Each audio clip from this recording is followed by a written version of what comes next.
Hello, ThatWeeklyGamer here, and today I'm doing the 13th episode of ThatWeeklyIndieGame, in which I'm playing PETA's Pokemon Black and Blue, Gotta Free Them All spoof of Pokemon Parody, whatever it's called.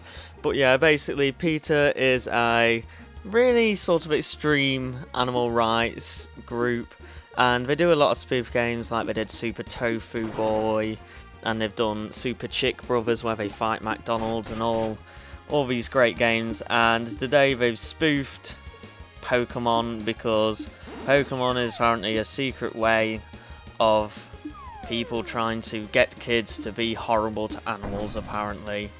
And so I thought it was quite a good idea to do an episode of ThatWeeklyIndieGame on it, because it's quite relevant, and to be honest, it is hilarious. PETA itself are just...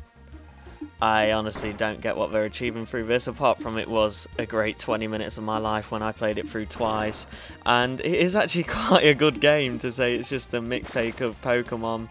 But yeah, as you can see, with Professor Juniper there on the right of the screen, covered in blood with syringes and a knife, and Charon, the main trainer from Pokemon Black and White, with a baseball bat in her hand, and then Pikachu with a chain around his neck. They really go a bit OTT on it, I believe. And Pikachu holding a support Team Plasma. Team Plasma is apparently the team which is for Pokemon rights. And also it seems Pikachu got in a fight with someone and it bit its ear off. So yeah, you go through the game and you fight 3 people. Charon, Professor Juniper, the good dude who turns evil in Pokemon Black, and then Ash Ketchup as the last boss fight. And as you can see, the world's a bit different to normal Pokemon games. A couple of bear traps, some blood-stained trees and barbed wire. Not that different, but just a bit. And yeah, you go through, you fight each one, and you get a treasure chest after each fight. This treasure chest, which I've ignored, I've already seen them all. That was a video about animal rights. The next one is a wallpaper. Oh, and the wallpaper is good, but I suggest if you're going to get one of these wallpapers, you get Cooking Mama. Cooking Mama kills animals, and it's her with a dead turkey in her hand and a knife in her left hand. So yeah, they do make quite good wallpapers. Also, I do suggest playing Cooking Mama, Mama Kills Animals, because I found it hilarious the whole way through. But yeah, Pokemon Juniper is a person who experiments on Pokemon, not like the normal Professor Juniper. No, she does evil experiments and with syringes and hurts them on purpose, and so you're trying to save a Pokemon from her. The video which I just skipped in that treasure chest was actually a real life video about how people are cruel to pigs and stuff, that I agree with, but all the other stuff in this, like Pokemon being a hidden message to children, is quite frankly absolute bollocks, even though it entertained me for 20 minutes, which is quite sad. Also, a bit of news about this program: I didn't do an episode last week because unfortunately my laptop went into repair, so if anyone was wondering about that, that is why I haven't done an episode in a week, and I've been a bit behind, especially starting my A-levels now. It's a lot of work for me at the minute, so I'm sort of catching up. But yeah, so we've just defeated Professor Juniper, and she's come to her senses that Pokemon aren't just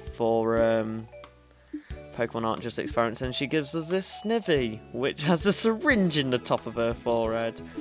And in a second, there is actually quite a funny joke. Oh, and these are the trading cards which you get. They're just basically yeah, that's a joke with a Snorlax.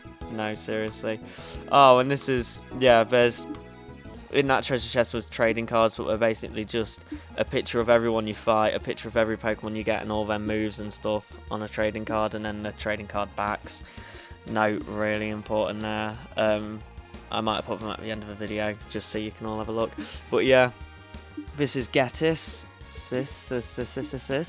Yeah, and he basically takes old Pokemons, eats their meat and skins them and turns them into fur coats. As you can see, his fur coat consists of a T-Pig and a Pikachu there, and another Pokemon which I can't make out because my eyesight is very poor.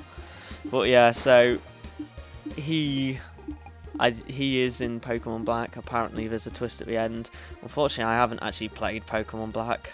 I'm a bit behind on Pokemon games. Well, I would say behind, I've only ever completed one, but yeah, I never got Pokemon Black or White. And also, Pokemon is running out of ideas, I think, because Pokemon Black 2 and Pokemon White 2, they've never done anything like that. I think they've ran out of colours, to be honest, but yeah, I've sort of grown out of well, I'm not getting new Pokemons, but I've got a Game Boy Advance emulator at the minute, and I've got old Pokemon games, which I love to death. If you haven't got an old Pokemon game, I do not like you, and that is the truth. So we've beaten Getsis now, and we've got Oshawott, who has been skinned for his fur, as you can see. Which is he's got blood stains down him. This would be the trading cards. I will not show them now, but they will be at the end of the video. They're not really the greatest, it's just a thing. And Ash Ketchum, who looks like a man who owns a circus and is very horrible to Pokemon, and he likes to capture them and use them in the Pokemon entertainment industry. Which is quite hilarious because that's not real. But yeah, this is sort of the final boss. None of the fights are really that hard, and some of the moves are hilarious, like Protest when he goes make love not war, and Petition I found quite funny. Also Group Hug is great, and actually I think a lot of effort went into making this because there's no like crappy animations. Oh, that's hilarious, the cage toss as well, throwing a Pokeball which explodes. Lover not a fighter, that's the one. But yeah, so it is very well made. It's not like something they just scrubbed up to slate Pokemon. They have made it really good, and he's just going to keep blowing me up with Pokeballs, as you would have guessed.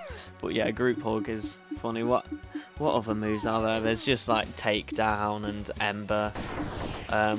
To be quite fair, I reckon Pokemons would beat the crap out of trainers easily compared to what was shown. Like, if someone actually got Thundershot like that, I think they'd be a bit paraleptic and a bit on the floor dribbling out, to be honest, instead of what it's actually showing. And I think I died. Pikachu dies here, but I thought the death would be a bit more gory to say the rest of the game is, that there's like bear cages and bear traps on the floor all over the world. But yeah, there's a description for Oshawott, how he got skinned for his fur, the poor bastard. And oh yeah, there's Recruit as well.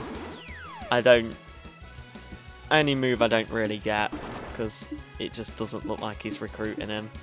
And we will defeat Ash, who will now join us on our journey, and then we go to the Global Pokemon Center and share our video that Pokemon are not meant for battles, and that they're meant for love and care. So thank you for watching my playthrough of this game. I really suggest going to play through it if you have spare time on your hands. And oh, Slowpoke's here.